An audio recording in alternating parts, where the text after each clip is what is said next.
লক্ষাধিক বেতন, কয়েক বিঘা জমি, তবুও পাত্র সরকারি চাকরি না করায় মালাবদল করেও বিয়ে ভাঙলেন পাত্রী। সরকারি চাকরি ছাড়া কিছুতেই বিয়ে করবেন না জানান পাত্রী। তার এমন সিদ্ধান্ত শুনে চমকে যায় বিয়ে বাড়ির সকলেই। বিস্তারিত থাকছে ডেস্ক রিপোর্টে। লক্ষাধিক বেতন, কয়েক বিঘা জমি, তবু পাত্র সরকারি চাকরি না করায় মালাবদল করেও বিয়ে ভাঙলেন পাত্রী। সরকারি চাকরি ছাড়া কিছুতেই বিয়ে করবেন না বলে জানান পাত্রী। তার এমন সিদ্ধান্ত শুনে চমকে যান বিয়ে বাড়ির সকলেই। দুই পরিবার দেখে শুনে বিয়ে ঠিক করেছেন তরুণীর দিক থেকে বিয়ে করার প্রথম শর্তই ছিল পাত্র যেন সরকারি চাকরি করেন। কথাবার্তা পাকা হওয়ার পর বিয়েতে সম্মতিও দিয়েছিলেন পাত্রী। 4 হাত এক করতে দুজনে পৌঁছেও যান বিয়ের পিঁড়িতে। কিন্তু মালাবদলের পরই হঠাৎ তরুণী জানান তার পাত্র পছন্দ নয়। তৎক্ষণাৎ বিয়ে ভাঙতে চান তিনি।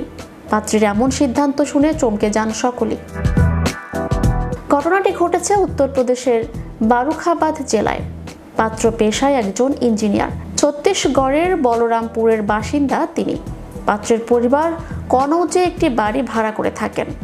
আগে সরকারি ইঞ্জিনিয়ার ছিলেন পাত্র, পরে বেসরকারি সংস্থায় চাকরি শুরু করেন তিনি। 20 বিঘার একটি জমি ছাড়াও আরও 6টি জমির মালিকানা রয়েছে পাত্রের। পাত্র যে পরে বেসরকারি সংস্থায় চাকরি পেয়েছেন তা জানতেন না পাত্রী। বিয়ের সময় মালাবদল সেরে ওঠার পর পাত্রী জানতে পারেন সে কথা। সঙ্গে সঙ্গেই বিয়ে ভাঙার সিদ্ধান্ত নেন তিনি।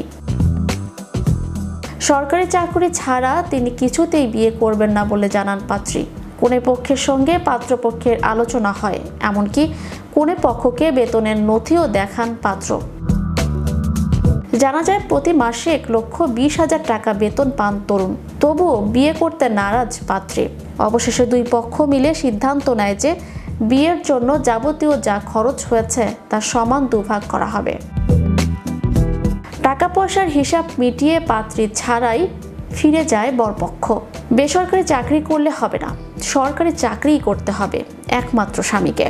তাতে বিয়ের সময় পার হলেও ক্ষতি নেই কনের। বিয়ের মণ্ডপে বসেই তাই বিয়ে ভাঙলেন এই পাত্রী। সরকারি চাকরি স্বামীর আশায় লাখ টাকা বেতনের হবু স্বামীকে বিদায় জানালেন তিনি।